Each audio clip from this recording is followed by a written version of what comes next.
This plane is the trifecta of terrible engineering motivations. We have politics, we have marketing, and we have military pride, and I think it's a testament to the engineers that it lived as long as it did regardless.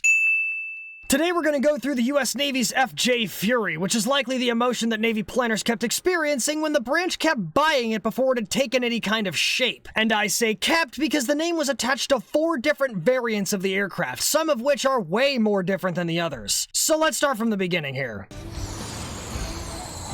Back at the end of World War II, the United States Army started testing jet fighters in the form of the P-59 era Comet, and by the end of the war, they got one into service, the P-80 Shooting Star. Naturally, the Navy and its seamen, not wanting to believe theirs wasn't bigger, decided they wanted carrier-based jet fighters other than the McDonnell FD-1 Phantom, which was just not cutting it at the time. Thanks to weak armament, no ordnance capacity, and a short flight range, its future at the time was about as surefire as hitting a canary in a storm with a BB gun, and so to remedy this, they requested proposals for additional fighters. And since the Army and Navy have effectively been having contests over whose is bigger in the locker room since their inception, they decided to buy not 1, not 2, but 3 aircraft designs. Those being the Vought F-6U Pirate, McDonnell's own replacement, which became the F-2H Banshee, and the North American FJ-1 Fury. North American aircraft may have been new to making jet fighter aircraft, but what they weren't new to was making good fighter aircraft, because these are the guys who designed the P-51 Mustang. And in case you're either new to US military history or just live under a rock, the P-51 was basically the de facto fighter king of World War II. I'm trying to tell you that North American is the aircraft equivalent of a heavyweight champion coming back to defend their title for the 2nd season in a row. And since they had the common sense to create the perfect warplane, surely they were also beholden to the wonderful wisdom of the Panzer of the Lake, right? Right. So they followed the cardinal rule of if it ain't broke, don't fix it, and took the aerodynamic experience and general shape of the P-51 and turned it into the first of the Furies. The Navy, not opposed to the idea of redoing the old Reliable, ordered 100 units while they were still on the drawing board. And then World War II ended. The US cut down on its defense budget and didn't need a massive military buildup anymore, so the order was instead cut down to 3. The 3 models were delivered in 1947 and were put to work as testing units. While their service was limited, they did achieve the neat little milestone of being the first naval aircraft to make a carrier landing at sea aboard the USS Boxer. And even as a testing unit, the FJ-1 began to herald the future of US Navy carrier aviation and the need for assisted takeoffs and landings. Because while the FJ-1 could take off from a carrier unassisted, it needed the entire length of the deck to do so safely, and takeoff was much riskier when the flight deck was crowded. Ultimately, they gave it the old college try, but it wasn't gonna work. It didn't work. It did not work. So that didn't work, but guess who starts asking for a new jet fighter? The US Army. In 1945, the Army requested proposals for a new escort/strike fighter jet with several requirements, among them being a top speed of 600 miles per hour. North American decided once again, if it ain't broke, don't fix it, and while the Fury didn't work for the Navy, the Army didn't use shorter cluttered carriers to launch their planes, so landing distance wouldn't be an issue. Also, because they didn't need reinforced landing gear or other naval needs for a runway queen type of aircraft, they could make it lighter and therefore faster. Unfortunately, despite all the improvements, the XB-86 was still too slow, and worse, NAA estimated that the performance was the same as its rivals, so the prototype was gonna need a major change to get it up to speed, literally. Luckily, however, the swept-wing data the US got from Operation Lusty was made public just in the nick of time, and North American got to work redesigning the XB-86 into what became the F-86 Sabre. And there's more than enough information on how well that went during the Korean War across the entire internet. Like, when I think of the US and the Korean War, the 2 things that I think of first are the Chosin Reservoir and the F-86 Sabre. The Chosin Reservoir mostly because I've been told a lot of stories about why you don't want the Marines to either lock in or get creative, and the Sabre because it fought the bulk of US air battles and earned the majority of kills for 2/3 of the conflict. And ironically, the success of the Sabre would make the Navy take one look at it and go, I wanna!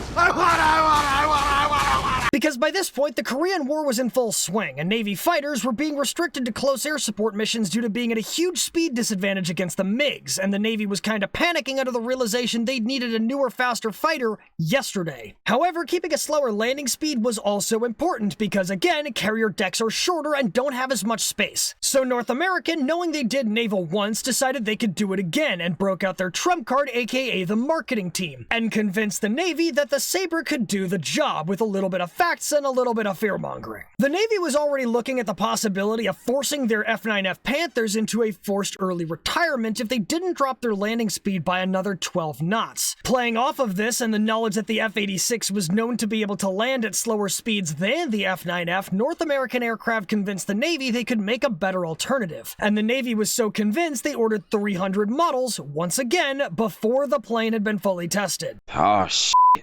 Here we go again. The brand new FJ2 Fury, which I assume kept the name as a means to cheat the required funding out of Congress, came with over 1,000 pounds of changes to give it better adaptation to carrier service. Those changes included a tailhook, wider reinforced landing gear, a taller nose wheel which increased the angle the plane rested at to shorten takeoff distances, folding wings, curved canopy rails, and a hydraulic flying tail. Alright, so the first three things probably make sense, but the curved canopy rails and flying tail need some extra definition. The curved canopy rails would help the pilot close the canopy after taking off by giving them a spot to sink into. This was because it was common practice at the time to take off with the canopy open in case something went wrong so they could quickly bail out of the plane. The flying tail, however, was a different item learned from one of the lessons of the Sabre's unique accomplishments: diving hard enough to make the Titanic blush and kiss the sound barrier goodbye. It was basically a hybrid between an elevator and a stabilator, so that when you yank on the stick, the base chunk of the tail fin moves within a certain range of motion, and the elevator moves within its own range of motion. The tail controls on the A through E model Sabres would compress in those supersonic dives, meaning to cause shockwaves over the tail that would drop the air pressure behind it and weaken the controls to the point of being unresponsive. Making the base chunk of the tail move on its own defeats this compressibility to a degree, because shockwaves and their effects move in a relatively straight direction backwards from the initial wave. By having the tail base rotate, it also deflects the front edge of the tail in the opposite vertical direction from the elevator, i.e. when you pull up, the front edge of the elevator goes down, while the back edge where you actually want the movement to be generated from goes up, changing how the shockwave is created and where it starts so that the elevator can reach usable airflow. Combined with all the other improvements, this plane actually sounds like a pretty good deal.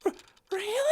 No! Getting their hands on the Furies would end up being the Navy's first issue. The Air Force needed all the Sabres it could get during the Korean War, so Navy Sabres didn't start showing up until late 1952, less than a year before the war ended. In fact, production was so slow it might as well have been taking lessons from a snail who smoked enough plant to make California forest fires look like a monsoon. By the end of the Korean War, the Navy only had 7 Furies in their arsenal, which is probably one of the main reasons nobody really knows about most of the roles the Navy played in the Korean War. They just didn't have the fighter volume to keep up with the Air Force's achievements. And the 7 Furies they did get would immediately show some serious issues of their own. For one, low speed does not equal low speed handling. While the Fury could land on a carrier at the low speeds required, the flight controls wouldn't have enough airflow over them to be effective at managing the landing, which is kind of important for landing on, a moving warship. The thrust output of the J-47 GE-2 engine didn't help much either, especially considering it had to be replaced every month because of its 35-hour lifespan. And when it did make it to the deck, it didn't always stick, because the arresting hook wasn't damped enough, meaning it would sometimes just not recoil back into place after striking the deck hard, which would cause it to sometimes jump over the arresting wire and either continue off the deck into the ocean or crash into other vehicles parked on deck. Then there was the problem that the aircraft would touch down on deck like a house instead of a brick, and the nose gear would get bent like a gamer who just got taken out by the same guy 3 times in a row. Zeus is saved by the bell! However, the FJ2 was a bigger sinkhole for money for a far worse reason. It literally could not do its job most of the time. It couldn't carry any ordnance for a strike roll unless you planned on using fuel tanks as makeshift napalm, because the Sea Sabre had the fuel tank and gas mileage of an airborne drag racer. It was reported this thing only had enough gas to take off, climb to 40,000 feet, and turn around, so the only way it could go anywhere of value was by taking up both underwing hardpoints with fuel tanks. So it's down to the guns, and thankfully by this point the Navy had mostly switched from 50 caliber machine guns to 20mm cannons, and the FJ2 was loaded up with 4 Colt Mark 12s with a fire rate of 1,000 rounds per minute. Unthankfully, however, even that got screwed up via politics, specifically by the US Navy's Bureau of Aeronautics, which might sound familiar because it is the naval twin to the US Navy's Bureau of Ordnance, and just as filled with personnel who probably got bricks dropped on them as kids. These people had to have a vendetta against common sense. During During World War II, the Bureau of Ordnance was the group of morons responsible for forcing the continued use of the Mark 13 torpedo despite its complete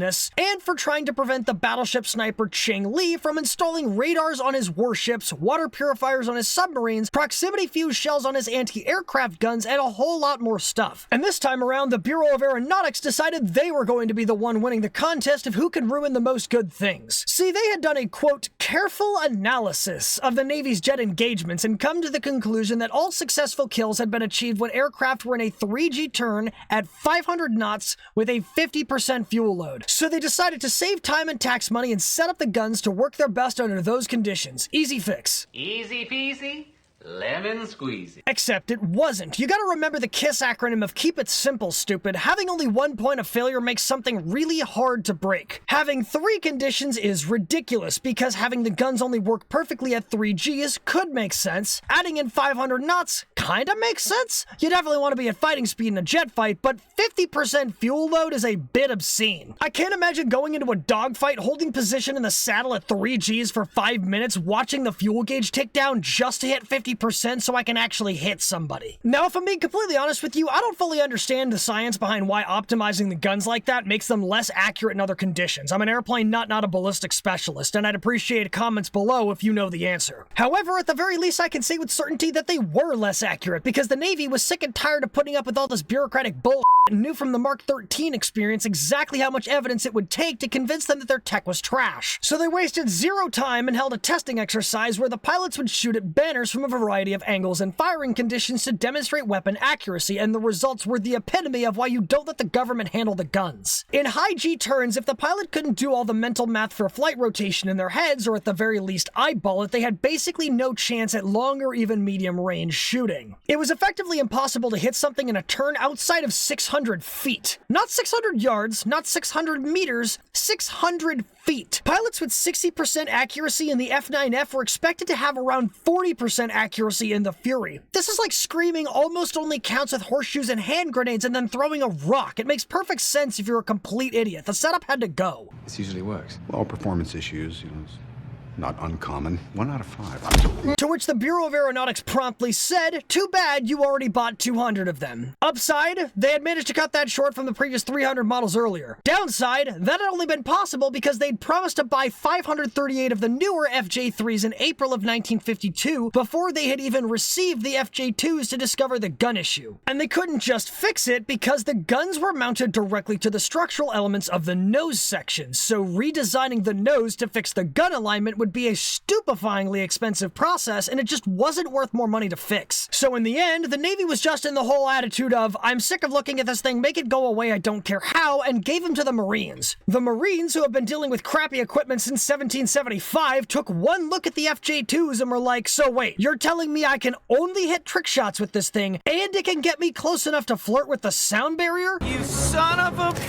I'm in! And they loved it all the way through its service life until it ended in 1957 in favor of the FJ3, which got its introduction in 1954 and finally started making some good on the design. The FJ3 may have been stuck with the same cannons as the FJ2, but there were a number of other fixes that actually made it usable, unlike the previous model. For starters, they improved the thrust-to-weight ratio by replacing the General Electric J47 with the Wright J65, a license-built version of the British Armstrong-Siddeley Sapphire engine, increasing the thrust by 28% from 6,000 pounds to 7,700 pounds. The improved thrust output helped better manage landing speed, which helped address some of the handling issues, and maneuverability at altitude got a later addition in the form of the 6.3 wing. The 6.3 wing was a modification of the default Sabre wing shape that added 6 inches of length to the root and 3 inches to the length of the tip, creating a larger wing. They did address the fuel issue by adding space for a removable refueling probe under the left wing. They would still usually carry fuel tanks, but that would only take up 2 of the now 6 hardpoints under the wings, letting it carry enough ordnance to finally be useful for something. Thanks to that, the FJ3 Fury would go on to be the backbone of the US Navy in the mid-1950s alongside the F9F Cougar. A swept-wing modification of the F9F Panther the Fury was meant to replace. Due to the limited effectiveness of the cannons, Cougars would take up the majority of the fleet with 2 Cougars for every Fury, but the FJ3 would still get its achievements. The FJ-3 was actually the first aircraft to land on a U.S. supercarrier, the USS Forrestal. While it mostly served in peace, it did get some action during the U.S. intervention in Lebanon in 1958. But more interestingly, the last 80 models of the FJ-3 were labeled the FJ-3M, and they were among the first U.S. aircraft to receive accommodations for missiles, those being the AIM-9 Sidewinders. And these models were introduced in 1956 aboard the USS Bonhomme Richard. This helped give them a somewhat usable air-to-air capability, and it was given a fleet interceptor role with secondary strike capability due to its 50-mile-an-hour top speed advantage over the Cougar. But the FJ-3 wasn't actually the first Fury to get access to missiles. Really?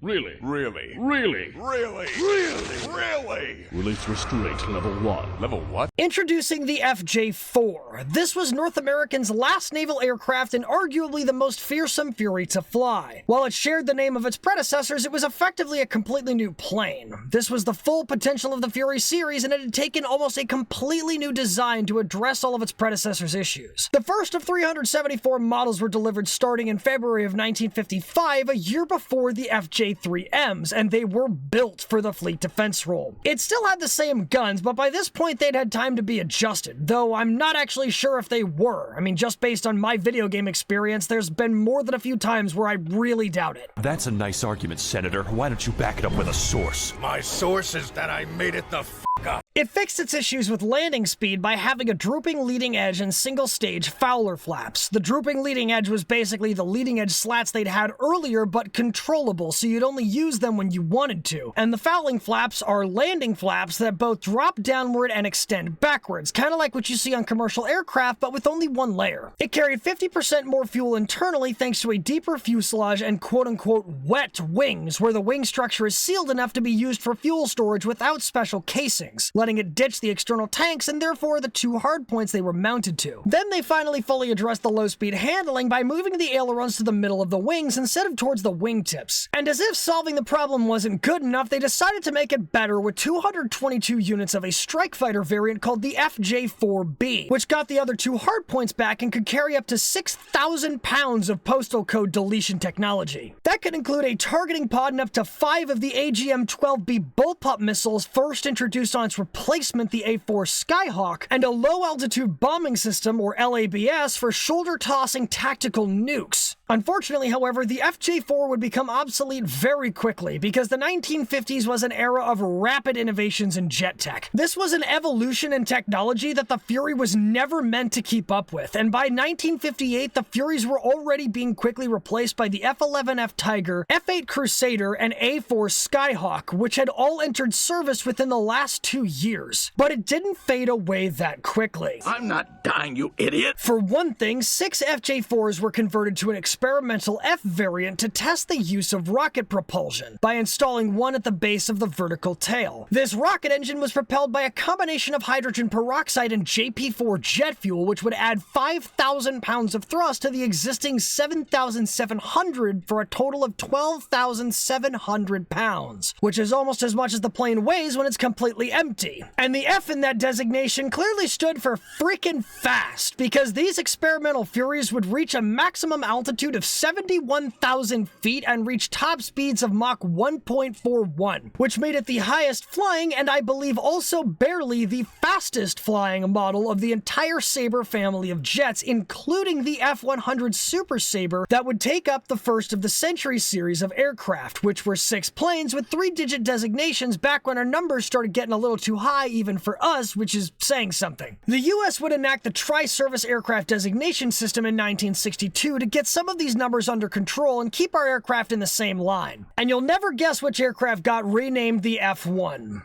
That's right, it was the FJ Fury.